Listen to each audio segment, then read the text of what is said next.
Welcome to the Influency Podcast. I'm Hadar, and this is episode number 228. How are you doing today? Today, we're going to talk about productivity in your English practice.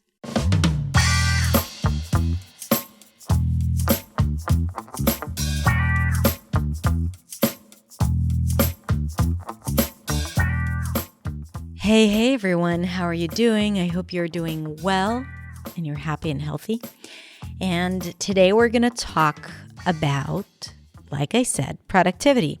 Now, we put so much effort into learning the language, and I hope that most of you put in a lot of effort into practicing the language, hence speaking. And some of you are immersing yourselves in English, listening to podcasts and to television and film and reading books and all of that good stuff.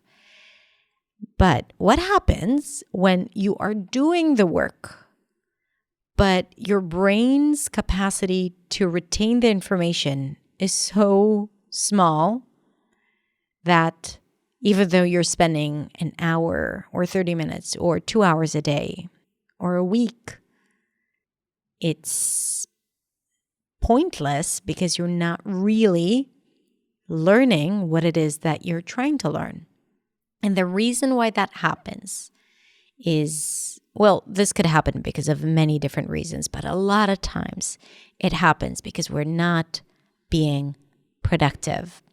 We're spending time learning things and we're not learning them in the best possible way for your brain.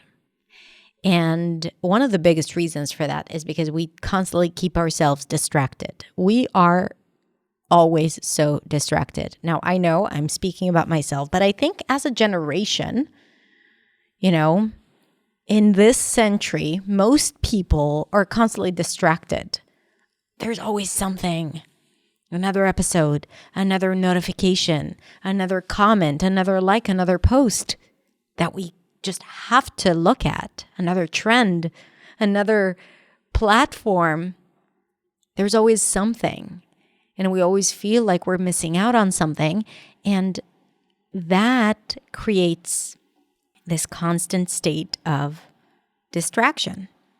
And when that happens while we're learning, no wonder the brain has a really hard time retaining information. And that's usually what happens. And what I want to do today is talk about some things that you can do in your English practice. If, let's say, you do have the habit of practicing daily, and that means not just listening to audio in English or something like that, but really like sitting down and, drilling words or practicing sounds or learning something and implementing it right away or practicing with others.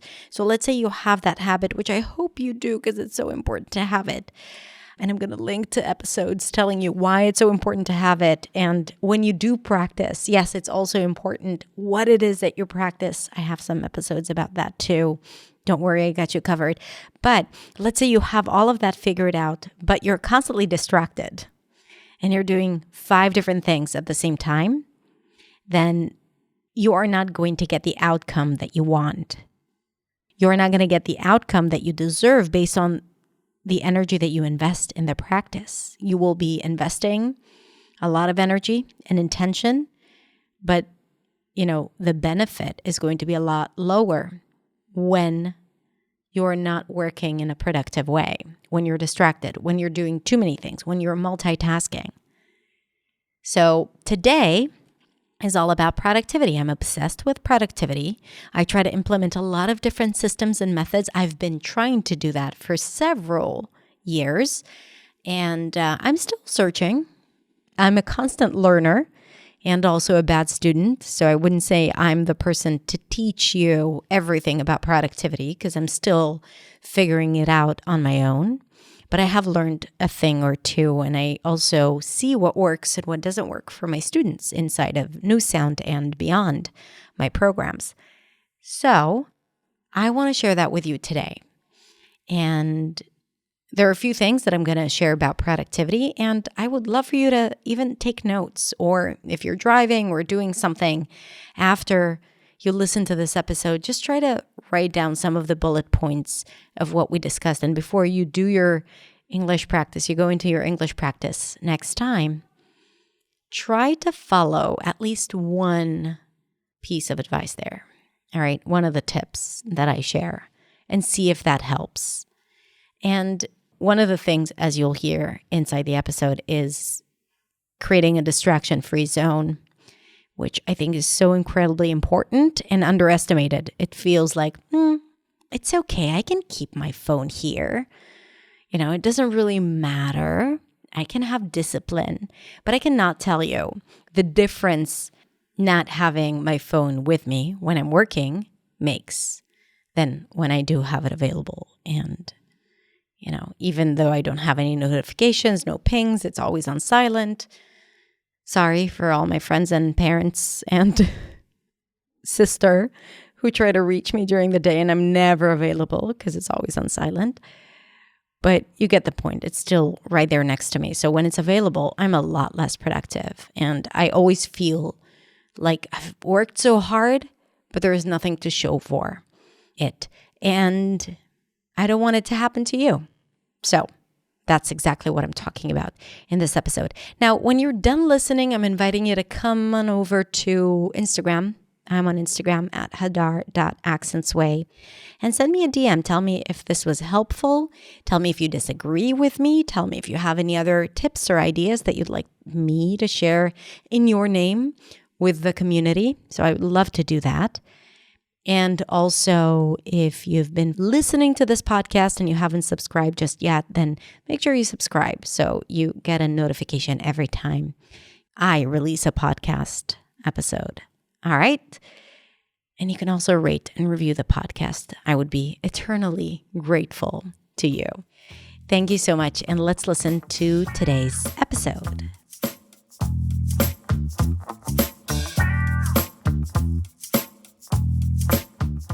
Hey everyone, has this ever happened to you? You are ready to practice your English. You know how important that is, and you are excited to do it. You're excited to improve your English. So you sit down to practice your English. You even know what you need to do. But then at the end of your practice session, you feel like you can't remember anything. You were so distracted. You did a bunch of different things and you feel that it was not worthwhile. And also, this is why you're not seeing the progress that you're hoping to see in your practice. If this is you, it means that you are not being very productive when practicing your English. If you're new to my channel, my name is Hadar. I'm a non-native speaker of English, and I'm obsessed with finding new ways and strategies to help you speak English clearly, confidently, and with freedom. And a big part of the work that I do is help you practice effectively. To practice effectively means that you need to focus on what you're practicing, how you're practicing, but also in this video, I'm going to give you some productivity tips to help you get the best out of your practice session, whether it's 10 minutes a day, 30 minutes a day, an hour a day, making sure that you're doing the things that will keep you not distracted and super focused on the things that you want to achieve. Because I guarantee if you do that, and this has nothing to do specifically with English, well, maybe a little bit, but not just related to English, if you do that, I guarantee that you'll start seeing bigger and better results in your English speaking experience. Are you ready? Great. Now, if you're not following me on Instagram just yet, I'm inviting you to come say hi at hadar.accentsway. I share daily content there. Or you can come and visit my website at hadarshemish.com, where you can get a lot of free resources to practice effectively. All right, let's get started. The first productivity tip for your English practice is to plan ahead and schedule it in your calendar. So at the beginning of each week, I recommend that you plan what you want to practice that week, whether it's focusing on grammar. And if you want to focus on grammar, decide what grammar topics you want to cover and practice and implement. If it's vocabulary, decide exactly what it is that you want to improve. If it's practicing speaking, decide where and when you're going to be meeting with people to practice speaking. So it's instead of just starting your day and starting your practice, plan at the beginning of the week or the end of the previous week and plan what it is that you want to focus on. Then schedule it every day. Decide when exactly you're going to do it and what you're going to do. That will save you a lot of decision making.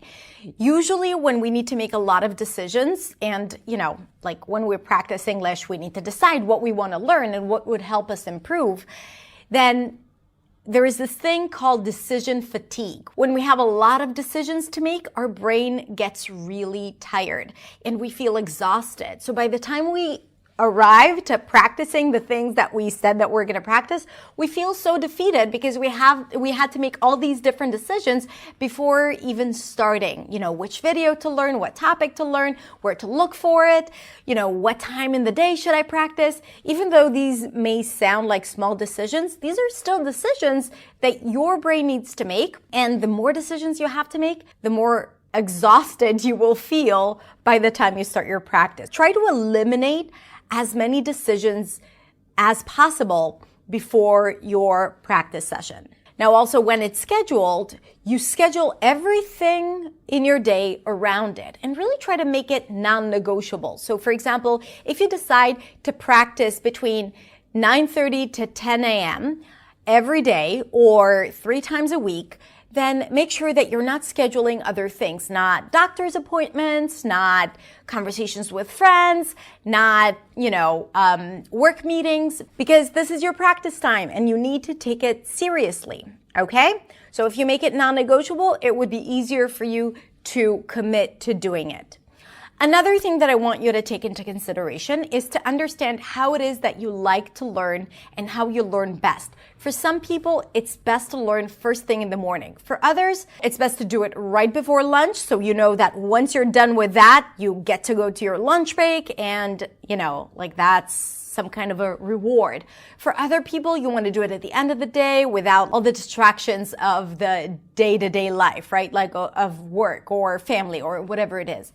It's up to you to know when you learn best, when your brain works best. So when you schedule your practice time, do it according to what feels the easiest or where you perform the best, where it's easiest for you to retain information and not so hard, and you don't have to learn it again and again and again or watch a lesson again and again and again to understand it. Sometimes at the end of the day, you might be too tired for it, and then, even though you practice, it might be worthless, right?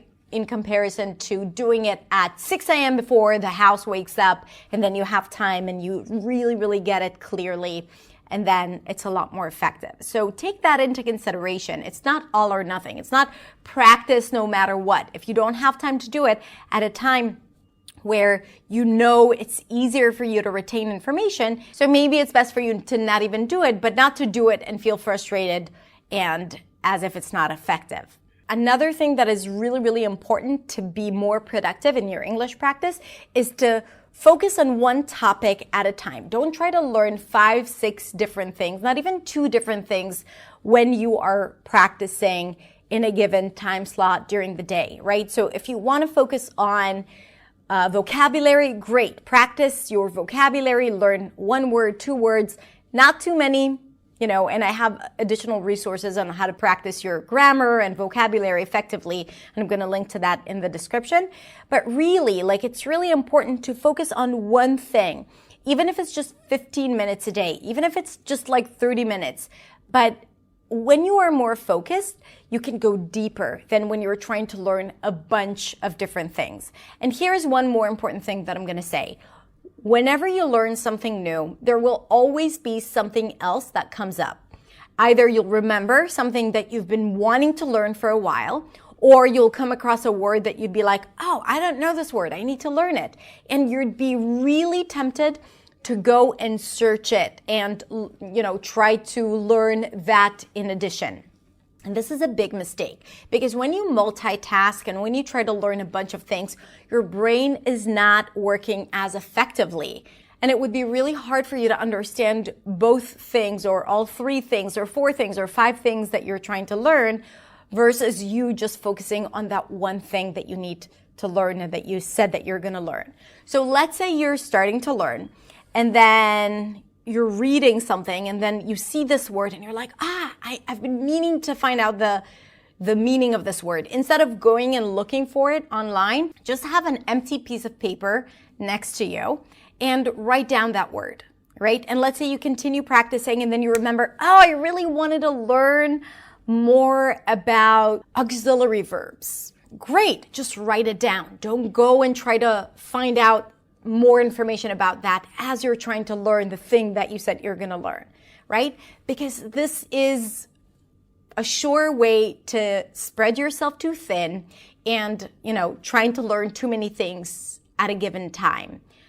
And once you have that list of all the things that came up for you in your practice session, and let's say you collect all those things throughout the week because you had already planned what you're going to practice in that given week, you can use that in your next planning session, right? So at the end of the week, you'll look at that page. You'd be like, this is what I need to practice this week. And then you'll plan accordingly, but you'll have topics that are relevant, topics that came up for you, and you know that you need them for sure because you're aware that you're lacking some information there. This is how you choose what to work on. By the way, I talk a lot about what exactly to practice and how to identify the things that will really help you see great results. I really love following the 80-20 rule when choosing what to practice.